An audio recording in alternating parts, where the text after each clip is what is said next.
Hello, Darkmoon Doll here. So today I'm going to do a video for this show that I do on Thursdays called Spirituality Talk. Excuse me. Spirituality Talk is a show where I share with you the experiences I've had on this planet thus far. That may be of the supernatural, paranormal, metaphysical, or what people may see as ordinary, mundane, everyday things that happen. But within the everyday mundane, there's a lot of spiritual, supernatural, and paranormal things that are occurring within that. So if you keep your eyes open, you'll be able to see all that. Today, what I wanted to focus on is communicating with people as an empath. If you're an empath and you don't know it, if you don't know what that means, an empath is basically someone who can feel everything that someone else is feeling. They literally can feel it. If someone has a flu and they're sick, but you're not sick, you'll feel it like it's your own.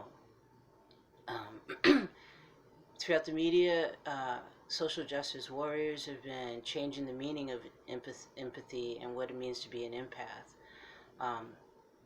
That's what it means. So don't get it twisted up and in the mix of all this crazy shit that's going on in this world where everybody's changing the meaning of things. It's really happening. People think they have the right to change the meaning of things. So yeah, I wanted to talk about that. I wanted to talk about how empaths deal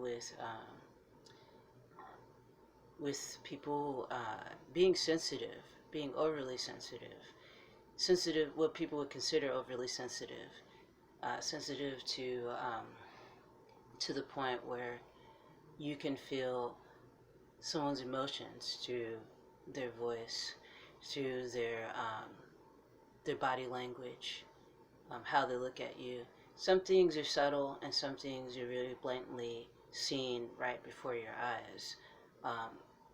I'm a very sensitive person, empathic. When I was a kid, my mom would always say, "Oh, don't worry about her, she's just shy." And for me, it was like I was trying to be cautious of certain people because I could feel what's going on within them. I'm not saying I was sitting there reading people's minds, but I can get a sense of what that person's about and how they express themselves through their tone of voice. It's not so much what people are saying.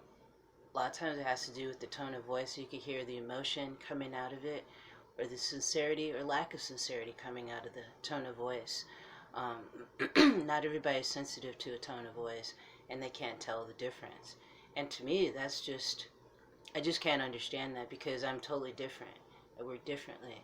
And you can definitely see what somebody is all about on the inside when you listen to their voice and when you make eye contact with them. If they avoid eye contact, I'm not saying to look at somebody like indefinitely, put you under put you under my spell type of um, attention, but some people feel uncomfortable with looking straight on at someone when the person's talking to you. These are things I noticed when I was a kid about human behavior. That there's certain things you just don't do. I mean, and as a kid, I was just like, when someone would talk to me, I would look directly at them, and I would try to pick up on what their voice sounds like. You could tell whether or not somebody's angry, frustrated, upset, whether they're angry at you or upset with you. You know what I mean? You could feel all of that, and that is the life of an empath. I didn't have a name for it for the ages. I didn't until I met somebody, very wise woman, and she told me that, and I looked it up and did more research on it. And that was ages ago that I found out that. I also mentioned on past shows about um, Star Trek Next Generation how they have that one character on their name, Deanna Troi, and she's an empath. And I used to watch that, and I remember I'd watch it with my sister. My sister said, I don't understand why she's even there. She just seems like she's not really doing much there. And I noticed that she was doing something because she was picking up on everybody's emotions and kind of reading into more things than most people could on the ship. And it's not an easy life to live when you feel that sensitive, when you can feel shifts of energy when some people can be in a good mood, you know, for 5 minutes, the next 5 minutes down the lane, they're in a bad mood. You know what I mean? So it can be very disorienting, to say the least, if you're an empath and you work in the public sector around a lot of people. People who are very sensitive and are empathic don't always do well in large groupings and large crowds of people, because there's so much energy going on being exchanged, and a lot of empaths are also have other gifts as well as being an empath. They may be also psychically aware and to the point where they're clairvoyant, they're clairaudient. They may have everything going on.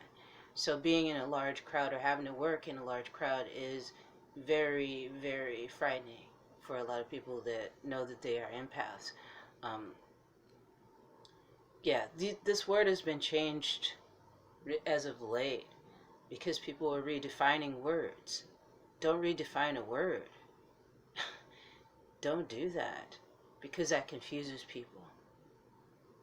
So they think that they're an empath. I saw this one comedian on one of his shows say that he was an empath, but I just didn't feel that, because of all the things, the things that he was saying later on in his show, and how he was interacting with the people on his show, didn't make me feel like he's truly what he's saying that he is. People just throw words around and not really connect with the meaning of those words anymore. So yeah, I just wanted to share that with you guys today because it was in my mind, and I thought it'd be something that if you are sensitive, or if you don't know if you are, I mean, you would know if you are by now. If you're an adult, you would know that you are by now. Sometimes it makes it feel like, if you don't know that you are, sometimes it can make you feel like you're crazy, because if you're around people that aren't the same way that you are, and are that sensitive and able to pick up on tone of voice and facial expressions and things of that nature, then it can be confusing, because you can feel like, oh, maybe I'm in the wrong. You might feel like you're in the wrong all the time, but you're not. You're just kind of sitting there and observing and doing the best you can to communicate with this world. The people in this world, a lot of people in this world have a lot of pain and anger and resentment within them, and they carried it on their face, and they carried it in the way that they talk. For like all these years, they could have been doing the same thing over and over again, and they're tired of it, but they're stuck in it, and that shows on their face, and it also shows in the way that they communicate with you.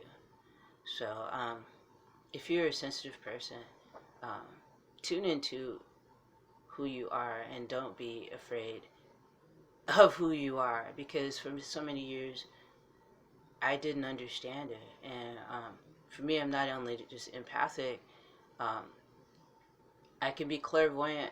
A lot of times I can be clairaudient more so, where I can hear things.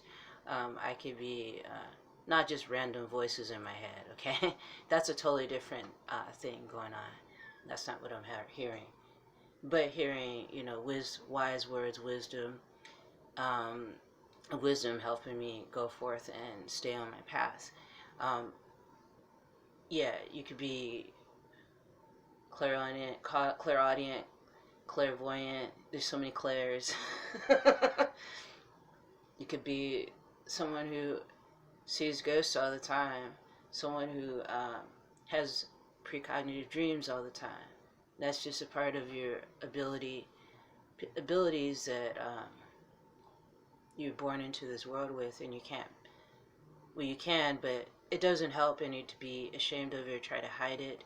At this point in time, it's 2019. It'll be 2020 before you know it, and people are still shy about sharing the fact that they have psychic abilities, and I think that's really sad. It is. It's really sad that in this day and age we can't feel open about sharing these abilities and helping each other out with controlling them, with not letting them go out of control. Because some people are very powerful beings and they don't want to, let their psychic abilities run awry. They want to have some balance. So what I suggest for that is to meditate. Start to get into a good practice of meditating every day and taking some time out of your day. And so maybe even do it twice, like once in the morning, once at night. And just to settle down and to get to know who you are better, because day in and day out we're surrounded by so many people, bombarded by tons of people, and when that happens, if you're a sensitive person and empathic, you absorb a lot of that. So when you get back home, get out of your clock out of your 9 to 5 job and come home, you're at a loss as to what's your energy and what's not your energy. So you have to find a way to ground yourself, and meditation is a great way to do that. So I hope you guys enjoyed today's show about empathy, about body language, about reading the signs of what's going on with other people, and realizing that if you are sensitive, there's nothing wrong with you. It's that you are extremely sensitive and you can pick up on things that most people can't pick up on. So, alrighty guys, thanks for joining me today. Thanks for subscribing to my channel. Thank you for the likes and shares, and thank you for your kind comments. Leave your comments down below and let me know what you think about today's show. And brightest blessings to you all, and I'll see you soon.